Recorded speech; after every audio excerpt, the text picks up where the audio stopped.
semuanya ya, amin. Sebelum mulai belajar, ayo kita gerakan badan terlebih dahulu. Lakukan senam ringan agar tubuh kamu sehat. Jangan lupa juga berdoa sebelum melakukan segala aktivitas. Nah, sekarang ayo siapkan lembar kerja dan alat tulismu ya. Adik-adik, adakah penampakan alam daratan di dekat rumah kamu? Penampakan apakah itu? Bisa kalian beritahu aku dan kakak? Kita berdua ingin tahu nih. Kita tunggu jawaban kalian semua ya.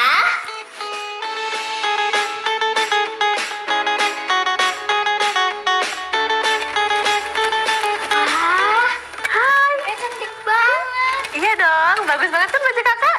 Iya, kak. Ngomong, ini baju daerah dari mana kak? Ini baju adat khas Sulawesi Barat, Dek. Adik-adik, apakah kalian pernah tahu sebuah daerah bernama Polewali Mandar? Polewali Mandar? Nggak tahu kak. Tapi aku pernah dengar sih kak. Gimana nih dengan teman-teman? Nah, Polewali Mandar adalah sebuah kabupaten di Provinsi Sulawesi Barat. Sebagian besar penampakan alam di Polewali Mandar adalah daratan, yaitu sebanyak 83 desa, sedangkan 20 desa lainnya ada di daerah pantai. Oh, jadi lebih luas daerah daratannya ya kak? Daripada pantainya. Iya, hal ini berpengaruh juga loh terhadap mata pencaharian masyarakat di sana.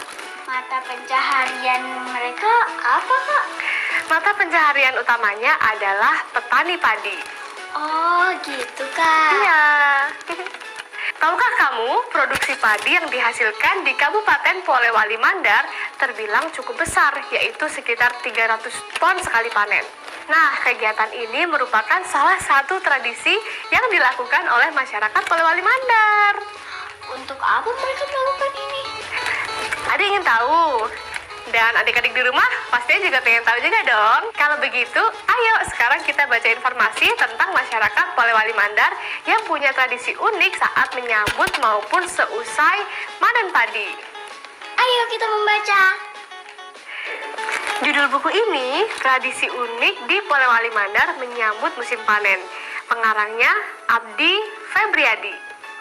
Tradisi Mapa Dendang merupakan salah satu tradisi unik yang dilakukan oleh suku Bugis saat menyambut maupun usai panen padi. Tradisi Mapa Dendang ini digelar sebagai wujud rasa syukur kepada Sang Pencipta atas limpahan rezeki dan hasil panen padi yang diperoleh.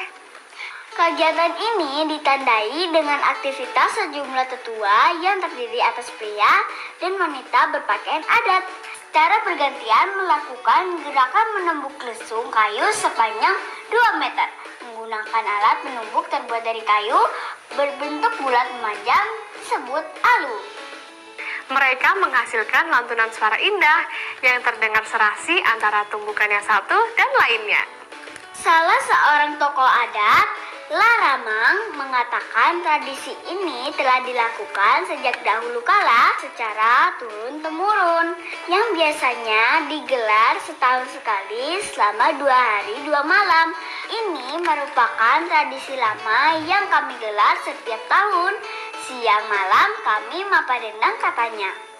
Sebelum tradisi ini dimulai, warga yang dipimpin tokoh adat terlebih dahulu memanjatkan doa agar Yang Maha Kuasa senantiasa melindungi dan memberikan keselamatan kepada semua warga di daerah ini. Tidak ketinggalan, aneka jenis makanan juga disiapkan, di antaranya sokol atau beras ketan, pisang, ayam, dan menu pelengkap lainnya untuk dihidangkan kepada warga.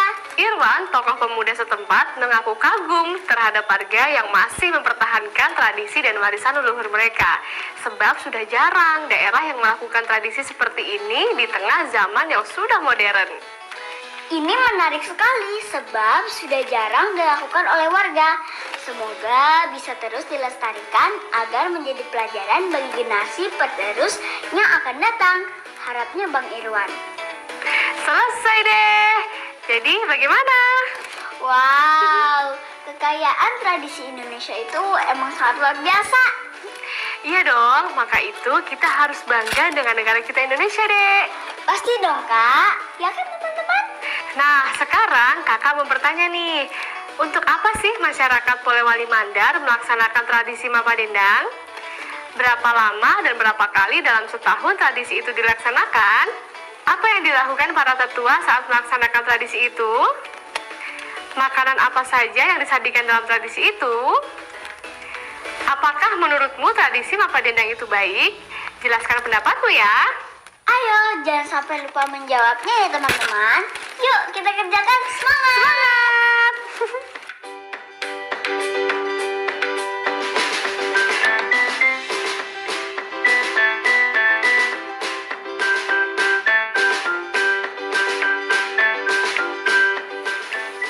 Hai teman-teman, aku baru saja membuat surat membaca. Lihat deh. Aku yakin kalian juga pasti bisa membuatnya. Cara membuatnya juga mudah kok. Sekarang perhatikan daerah tempat tinggalmu.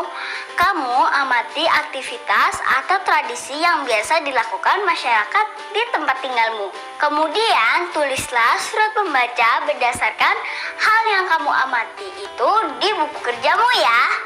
Contohnya seperti punya aku ini.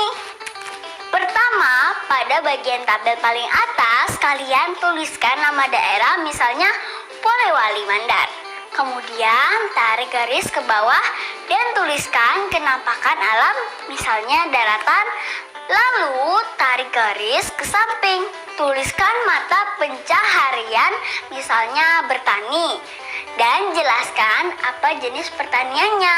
Lalu tarik garis lagi. Kemudian tuliskan upacara atau tradisi yang berkaitan dengan mata pencaharian masyarakat. Misalnya Mapa Dendang. Dan jelaskan apa saja yang dilakukan dalam pelaksanaan tradisi ini. Seperti itu tuh teman-teman caranya. Kalian tinggal sesuaikan dengan kondisi di daerah kalian ya. Oh ya teman-teman, jangan lupa ya untuk ceritakan tradisi Mapa Dendang dari bacaan yang telah sama-sama kita baca tadi kepada orang tua kamu atau walimu. Kamu boleh bertanya jika ada hal yang belum kamu paham. Hai adik-adik, ayo bermain bersama kakak. Di sini kakak punya beberapa kalimat-kalimat acak loh. Kalian harus menyusunnya menjadi kalimat yang benar. Kakak beri contoh ya, kalimat acak yang pertama. Nah, dari kalimat acak ini, kita tinggal menyusunnya menjadi kalimat yang benar. Seperti ini, tradisi Mapa Dendang dilakukan sebagai ungkapan rasa syukur atas panen yang diperoleh. Oh gitu kak, aku ngerti. Kalau sudah paham, sekarang silahkan ada yang mencobanya. Ini dia kalimat acaknya. Oke, Adi coba ya kak. Oke, ini dia.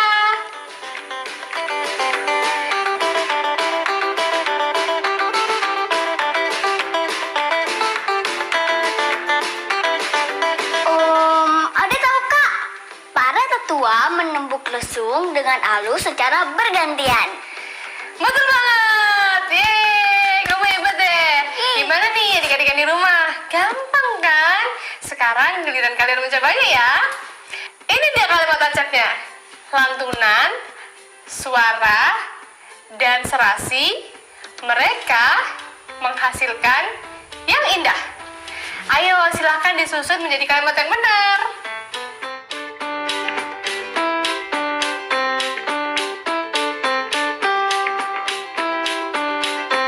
Gimana? Sudah belum? Kalau sudah, kita lanjut ke kalimat acak berikutnya ya. Ini dia. Yang Maha Kuasa, tokoh adat, agar, memimpin, doa, melindungi, senantiasa, warga.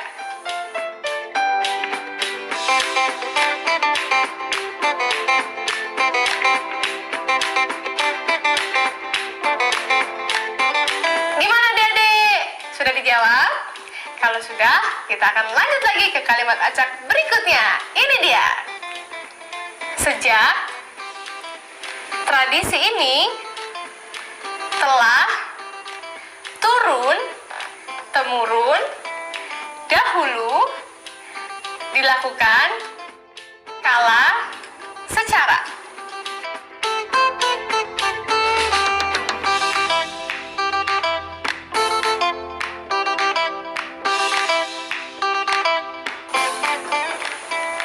Ayo gimana?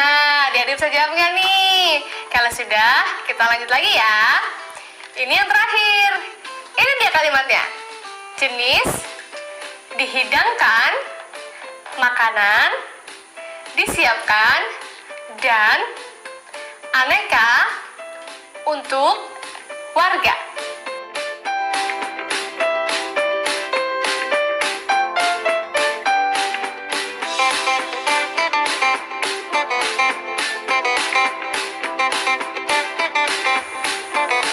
Gimana? Adik-adik sudah menyusunnya? Sudah ya? Wah, luar biasa! Kalau begitu, minta tolong orang tua atau wali kalian untuk mengeceknya ya. Semoga kalimat yang adik-adik susun tersusun dengan sempurna. Kalau belum, silahkan mencoba lagi. Semangat! Hai teman-teman, aku habis mengisi jurnal bacaanku nih. Nih, lihat. Kalian juga jangan lupa ya untuk mencatat buku atau bacaan yang kamu baca di jurnalmu ya. Oh ya teman-teman, besok kamu akan membuat model gunung berapi. Kamu bisa menyiapkan bahan dan alatnya mulai dari sekarang ya.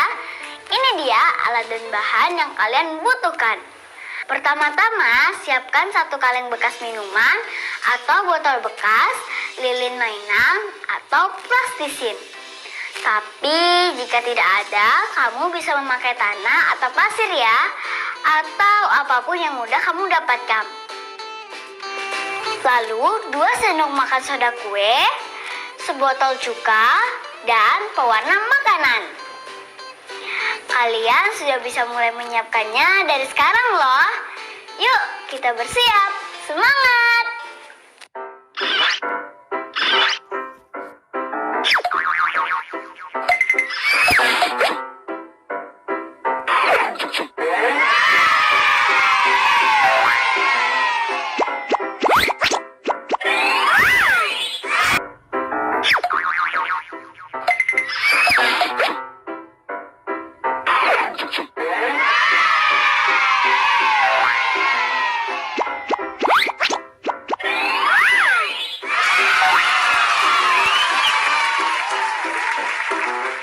Hai adik-adik, saatnya kita belajar numerasi. Perhatikan gambar berikut ya. 2 orang berfoto dengan bunga bangkai. Jika diketahui tinggi kedua anak tersebut adalah 135 cm dan 160 cm, tentukan perkiraan ketinggian bunga bangkai itu. Kita hitung bersama-sama yuk. Cara mencari tinggi bunga bangkai, kita hitung selisih tinggi kedua anak itu, yaitu 160 dikurangi 135. Berapa, Dek? 25 cm, Kak. Setelah itu, kita cari nilai tengah dari 25 cm dengan cara 25 cm dibagi 2, hasilnya adalah 12,5 cm. Kalian bisa bulatkan 12,5 cm menjadi 13 cm. Terus kamu tambahkan dengan tinggi anak yang pakai baju hijau itu. Berapa jadinya? 135 ditambah 13 cm ya? Jadinya 148, bener gak? Betul sekali. Yeay! Perkiraan tinggi bunga bangkai kisaran 148 cm. Terus kalau nggak dibulatkan boleh nggak, Kak? Boleh kok, Dek. Nah, adik-adik yang di rumah, gimana dengan jawaban kalian? Kalian dapat menghitung perkiraan dengan cara lain loh. Pasti hasilnya tidak jauh berbeda dengan apa yang kakak contohkan tadi. Silakan dicoba ya. Halo adik-adik, yuk simak info tentang penggunaan sudut yang satu ini. Kita akan berangkat ke Pelabuhan Tanjung Mas di Semarang. Ayo kita berlayar. Salah satu penggunaan sudut adalah untuk menentukan arah kapal laut atau pesawat terbang dari tempat keberangkatan ke tempat tujuan. Berikut ini adalah contoh jalur kapal dari Pelabuhan Tanjung Mas Semarang ke Kumai Pangkalan Bun. Agar kapal melaju terarah sampai tujuan dan tidak keluar dari jalur kapal, maka nahkoda berpedoman pada ukuran sudut. Pada gambar di atas, kapal perlu melaju dengan sudut 20 derajat dari arah utara. Indonesia merupakan negara kepulauan terbesar di dunia. Indonesia memiliki 17.499 pulau dari Sabang sampai Merauke, dengan luas total wilayah sekitar 7,81 juta kilometer persegi. Dari total luas wilayah tersebut, 3,25 juta kilometer persegi adalah lautan.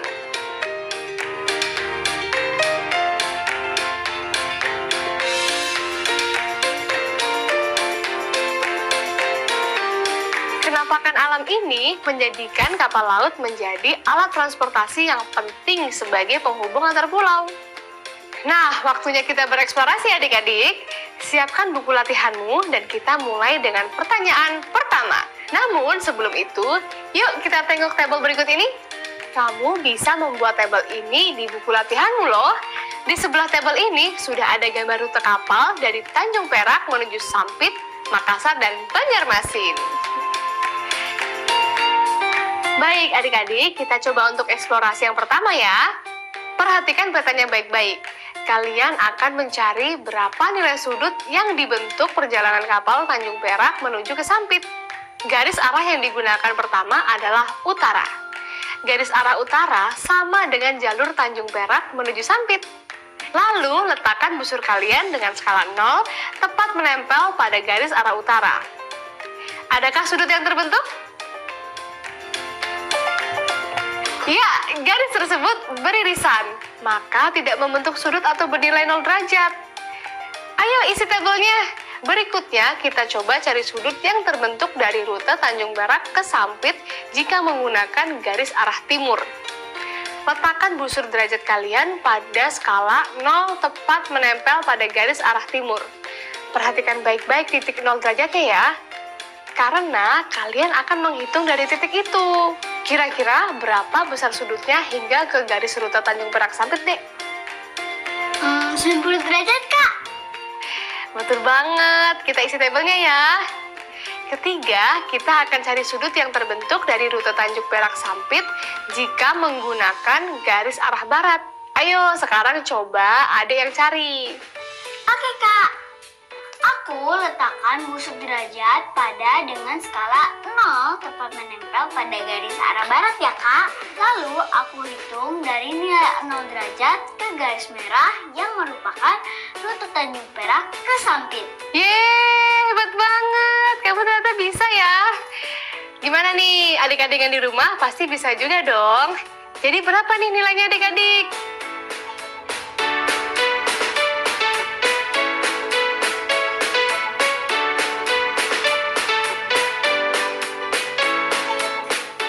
Ya, tepat sekali, 90 derajat.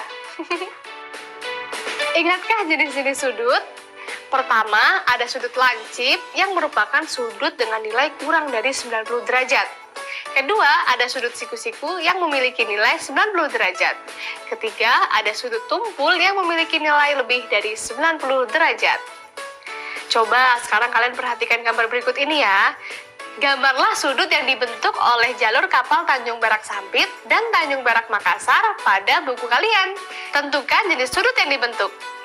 Pertanyaan terakhir dari kakak, gambarlah sudut yang terbentuk dari rute Tanjung Perak Banjarmasin dengan garis arah barat. Jenis sudut apa yang terbentuk dari rute itu terhadap garis tersebut? Ayo, teman-teman pasti bisa menyelesaikannya. Ukurlah menggunakan busur derajat untuk mengetahui jenis sudut tersebut. Selamat bereksplorasi! Untuk tugas di rumahmu, yuk kita kembali lagi melihat gambar jalur kapal lautnya. Teman-teman dapat memotret gambar rute ini untuk membantu pengerjaan soal latihannya ya. Berikut soal latihannya. Tentukan kebenaran dari pernyataan berikut dengan menjawab benar atau salah pada buku catatanmu. Besar sudut yang dibentuk oleh arah utara dan barat adalah 90 derajat. Sudut yang dibentuk oleh jalur kapal Tanjung Perak Makassar dengan arah barat adalah sudut tumpul. Sudut yang dibentuk oleh jalur kapal Tanjung Perak Banjarmasin dengan garis arah utara lebih besar dari sudut yang dibentuk oleh jalur kapal Tanjung Perak Makassar dengan arah selatan. Sudut yang dibentuk oleh jalur kapal Tanjung Perak Sampit dengan jalur kapal Tanjung Perak. Tunjukkanlah hasil kerjamu kepada orang tua kamu atau wali kamu di rumah ya untuk diperiksa. Selesai deh kegiatan belajar kita hari ini. Iya kak, seru banget ya. Jadi apa aja nih Dek yang kamu pelajarin hari ini? Hari ini kita membaca buku yang sangat menarik dan informatif berjudul Tradisi Unik di Polewali Mandar Menyambut Musim Panen. Terus ada apa lagi? Aku dan teman-teman juga menulis surat pembaca berisi tentang tradisi di daerah kita masing-masing. Seru banget ya. Terus apa lagi dong? Kita juga bermain games, menyusun kalimat acak menjadi kalimat yang benar. Lalu aku mengisi poin jurnalku. Itu aja nih. Enggak dong, aku juga menghitung perkiraan tinggi dari bunga bangkai. Dengan contoh tinggi dari 2 anak, menghitung sudut yang dibentuk oleh lutut kapal, menentukan jenis-jenis sudut dari soal latihan, dan menggambar sudut yang ditentukan. Nah, semoga adik-adik semangat terus ya belajarnya. Aku dan kakakku pamit undur diri dulu ya teman-teman. Jangan lupa untuk selalu mematuhi protokol kesehatan, yaitu memakai masker, mencuci tangan, dan juga menjaga jarak. Dengan mengikuti protokol kesehatan, kita bisa terhindar dari segala macam virus. Tetap semangat dan tetap jaga kesehatan ya semuanya. Sampai berjumpa lagi minggu depan. Dadah!